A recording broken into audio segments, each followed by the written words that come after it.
Hello and welcome back to another day in the arena. It's me, it's CGB. This is not a gameplay video. This is a bit of an announcement video with some discussion and flair around it because I need to let you know something that's kind of a bummer. I need to tell you some bad news. The early access event for Strixhaven has been canceled. On top of that, all the early access events for the future have also been canceled. The entire early access program has been discontinued by Wizards of the Coast, and I think that it's frustrating to find that out very quick, very last minute, right before the event. You know, if you've been watching the channel, I've been hyping it up for the last few days, and that is very obnoxious. But if we set that aside, let's examine, really closely kind of what happened, the history of the early access, the financial impact that the removal of early access has, why it might actually result in me leaving Twitch completely, as well as what does this mean for Wizards of the Coast and their content creation program? What is it going to look like going forward? And I have some pretty interesting stuff to say about that at the end, because I believe it's making way for something new, something that is not going to benefit nearly as many creators, and it will be up to the results to find out whether or not it benefits Magic as a whole. These opinion piece videos, I'm going to try not to ramble and keep it concise to the best of my ability. It is definitely not my specialty, so bear with me. So, what happened last night with multiple people, Croakies, Amazonian, and many more posting on Twitter, what's going on with early access? Hello, can anybody give us some information? Wizards started sending emails to individual creators. The first one that I saw who posted the email they received on Twitter was Noxious. Noxious posted this email saying that the early access event was both canceled and discontinued for the foreseeable future. The reason given, corporate speak about growing and expanding the program to help more types of creators. Nothing too important there. So as these individual emails rolled out, there was no actual announcement of the cancellation. And I think that's one of the things that is the most baffling. The only thing that's really left of the content creator program is a Discord channel. I believe I'm not allowed to show it, or I definitely would here on this video. But the Discord channel is just an announcements channel. And in the announcements channel are several paragraphs about the future of the content creator program, all of which sounded very optimistic. There was a paragraph that mentioned Strixhaven early access and how it would give us information as the time came. Instead of making an announcement in that Discord, or instead of posting an announcement on Twitter, somebody at Wizards made the decision to edit that paragraph and remove all mention of the early access Strixhaven event, and then proceed to send individual emails to some creators. That is mind-boggling, and I'm sure that there's a reason that I'm not going to be able to understand, because it's so far from how I would do it and how I think most people who have interest in treating others with respect would do it, but I'm sure that there's something I'm missing. But it's definitely one of the things that if you see a content creator a little jaded about this, that I understand that, because why would they edit it and not make an announcement that it's canceled? Maybe there's some lawyers who speak corporate legalese in the comments who can tell us. Personally, I am not surprised at all. I learned a long time ago that the corporate world does not treat you with respect and dignity as humans, that this is about kind of how to deal with the masses, not how to deal with people as people. And you might not like hearing that. I totally understand. But it's the way the world works. I don't expect to get treated like a special, unique snowflake very often. And Wizards certainly continues to prove at least my expectations correct when it comes to those things. However, I think it's kind of surprising coming from a content creator program designed to, deal with content creators, that we would be just kind of left in the wind that way, and then slowly, one by one, some would say maybe in the order of importance, rolled out with the information that we actually really needed as we plan our week and our content. So far, we run the risk of sounding like a belly aching content creator. So I promise I'm also going to discuss like that the end of early access doesn't have to necessarily be a bad thing, and that there's some things about it that always felt a little off. And as you, a viewer watching this, I want you to know that one of those things is I always felt a little strange that we got the cards before you, and that we got a fully stocked account to show off all the cards and play all the cards, and that a lot of our viewership and attention that we got from this came from the fact that we could play but you could not. That was always something that rubbed me wrong about the event in general, and maybe there's a better way to do it. So for those who actually haven't been through an early access event with me, you might wonder, what is early access? My first early access event was Dominaria. If you guys remember the Dominaria set release, and I've got an interesting quick story to tell. There were only 50 people invited to that event. More recently, I wouldn't be surprised if there were over 1,000 content creators in the recent events, but only 50 people-ish got invited to that event. And I remember seeing so many people who I considered peers and friends posting that they were in it and feeling extremely left out because I was not invited. And I remember I don't remember how I got people's attention, but I asked some of my friends to poke people. I poked people on Twitter. I was probably a little bit obnoxious, to be honest. And I remember that at like 5 o'clock on the day before, I was in my car and I got a message that if I wanted to be in early access, they needed an NDA form signed by 5 o'clock. And it was like, the deadline was minutes away. So I'm pulling over the car in an area with bad cell reception, trying to figure out how to download and sign an NDA with my phone and send it back so I could participate in early access. And I did get into that event, and it was very nice. I actually have some video footage. Oh God, past CGB, what are you doing? What is this camera angle? Look at MTG Arena back then. It's kind of hilarious. I'll keep this quick, but I was playing against Legend up here in the corner where the names are. A titan of the game, still very much is. I was so excited to get to play against him. A few games later, I'm playing against Merchant, another just a mega personality on YouTube at the time, somebody I very much idolized and looked up to, kind of a big brother in content creation, even though we didn't really know each other.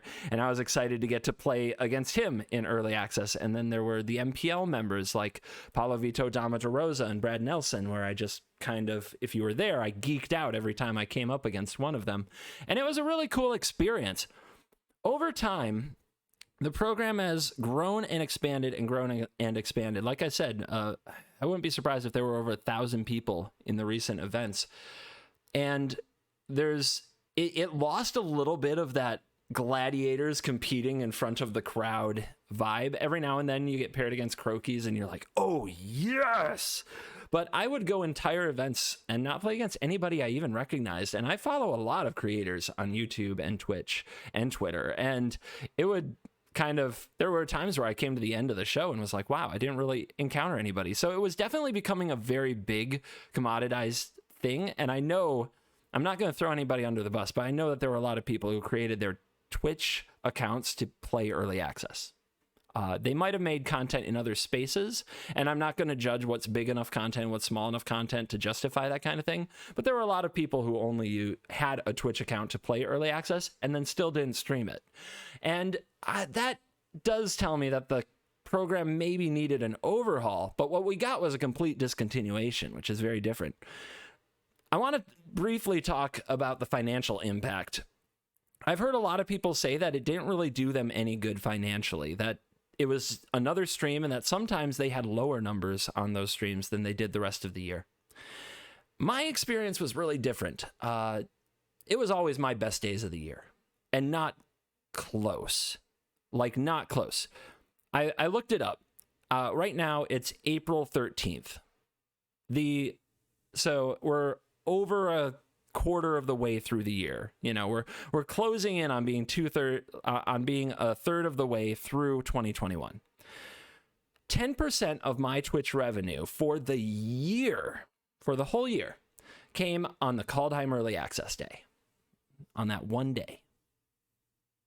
That's a lot.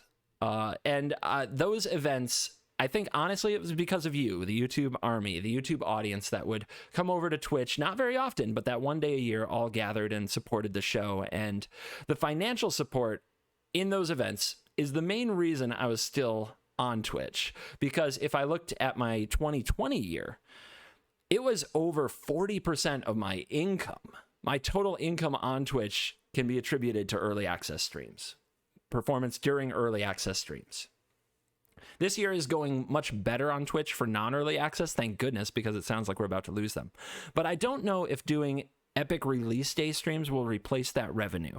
And the one thing I have to kind of compare it to is an early access event that happened in 2019 when I had a migraine about 2 hours into the event, and I had to stop my stream. And I hoped that when I came back and did the stream the next day, that I'd be able to recapture some of that audience. Well, didn't happen. You would think that people who, like, you might think in your head when you think about content creators and the people who support them, that they choose to support and it doesn't matter what day they do it. But honestly, people support for a lot of different reasons. One is hype, one is convenience. When you create a big event, bring a lot of people together, build up hype, then like it's much easier to draw support. I think for people who know how to put on what I would call a big show, they know how to drum up support. And you can think of examples of this in the real world where you go to some kind of an event, or like a motivational speaker is a great example, gets people in a room. You don't really know what you're walking into. And then by the end, like, they're trying to raise money for a cause, a charity, or they're trying to raise money for themselves, for commerce. And you've spent money you did not expect to spend, or you've donated money you had no intention to spend when you went in. I think that the best creators know how to build hype, build a show. And I think I was really getting good at that. So I'm very nervous that losing this type of platform, this type of stage, like, I have to start looking at Twitch as, is it even worth it? And it may actually be in my best interest. I still have a partnership agreement with Twitch that I have to bring to an end, but it may not be in my interest to keep broadcasting on Twitch. It may be more in my interest to focus all of my efforts on YouTube and YouTube content. So that's something I have to think about now, as I've sort of lost one of the big reasons to be a Magic the Gathering streamer. Of course, the biggest reason is that you love what you do, you love the game, you love your audience, and you treat them well. But I can do that really well on YouTube. I don't necessarily have to do that on Twitch. So that's something I'll be debating. What do you guys think?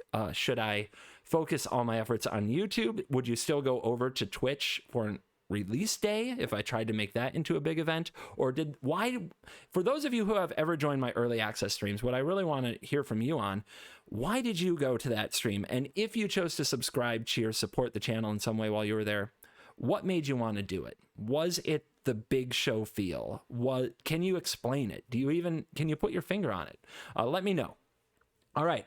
I have to move on. I could talk about this a lot longer. I do want to try to keep this concise. Why was it canceled? Why did they do this? Some would look at this event and say it's pretty much free marketing. I never got paid to be in this event. The accounts we got that were stocked with gems and cards, we didn't get to keep those. There was no permanent monetary support from Wizards of the Coast, even though we were required to use the term sponsored whenever discussing it. You know, things like that. But I never got paid to take part in an early access, and I don't know any creators who did. So it sounds free. It definitely wasn't free. It took a lot of people to wrangle all these streamers and answer their questions. And as the program grew, you could tell it was more and more draining on the people responsible for it. A lot of work. I don't think people realize how much, like, just the constant questions and barrage of, hey, I have an idea for how you can improve the Magic Content Creator Program. I don't think people realize how overwhelming that can be to the people in those seats. As somebody who worked in customer service a long time, I know a lot about being on the other side of that table. And I know that the people who worked on early access worked really hard. There was a community manager who left the scene, I believe, in October, the day before an early access event. And I don't think that was a mistake. I think that was I can't take this anymore. And she was somebody who I know would often not sleep at all for the 24 hours of early access. Lost a lot of sleep over trying to keep content creators in line. Because believe it or not, a lot of us can get a bit of a diva complex as soon as we get treated like a VIP. We get a VIP Arena client. We get a special Discord access. We're invited to the sponsored early access stream, and well, it's easy to get a little little diva. So I know it took a lot out of the people who ran it, and I know that if something doesn't bring back an obvious reward, that if it's draining, eventually they will cut it. But what I really think is happening, and what I'm actually sure is happening, is that the early access event, along with the content creator program entirely, has pretty much been cut and gutted, with the plan of creating, well, they're going to funnel money into different places to promote their game, with different types of content creators. Now, none of this has been announced by Wizards of the Coast, so everything I'm going to tell you here at the end of the video is just me paying attention to what's going on Twitch. So, let's get into it. Hassan Abi is a political commentator. He was #1 in the US on election night. He had an insane amount of views. He revealed a Magic card. I don't think he's ever done anything with Magic the Gathering on his Twitch, but he revealed a Strixhaven card. Very interesting that somebody who's really in like the stratosphere of Twitch streaming would do something. And we've seen stuff like this from people who play card games before. We saw this with Savitz, and we've seen this with Crip and Hearthstone streamers, things like that. So you might say, what's different about this? It's kind of on a different level, some of the people that they're reaching here. And it's from different corners of Twitch. So also, just listening to, and watching the streams that some of the creators have done, there has been mention that they are learning Magic because there is going to be a competitive event. And I'm not going to say which person said it in case they weren't supposed to say it. I don't want to throw somebody under the bus. There are multiple content creators who have come out and played sponsored Magic in the last few weeks, and there has been mention that next month in May, there is going to be an event taking streamers who have never played Magic before and pitting them against each other. And they come from other areas. Two notable chess streamers, Anna Rudolph and Nemo, are both playing sponsored Magic and getting ready, I believe, for an event that's taking place next month. So that's not, these people have earned what they get paid. And they get paid because they have audiences, and they're very good at what they do, which is sharing games with audiences. And that is where both the efforts and, I believe, the money from the content creator program are going to be flowing for the foreseeable future to creators like this, who are going to try to, instead of what I do, which I try to appeal to Magic players. I have helped people get better at Magic. I do not try to teach people Magic from the ground up. You have to be really motivated to learn Magic and get into it from watching just my videos, because I do speak the Magic language already. I don't start people from absolute scratch and train them on Magic. I might help you get better, but you have to have a lot of motivation yourself to get to this point.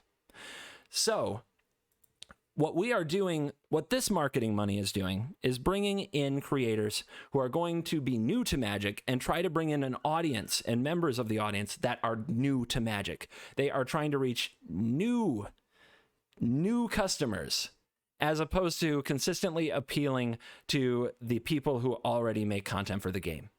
And that is not completely new. This has happened many times throughout Magic's history, and there's always kind of a renewed effort for it every 2 to 3 years.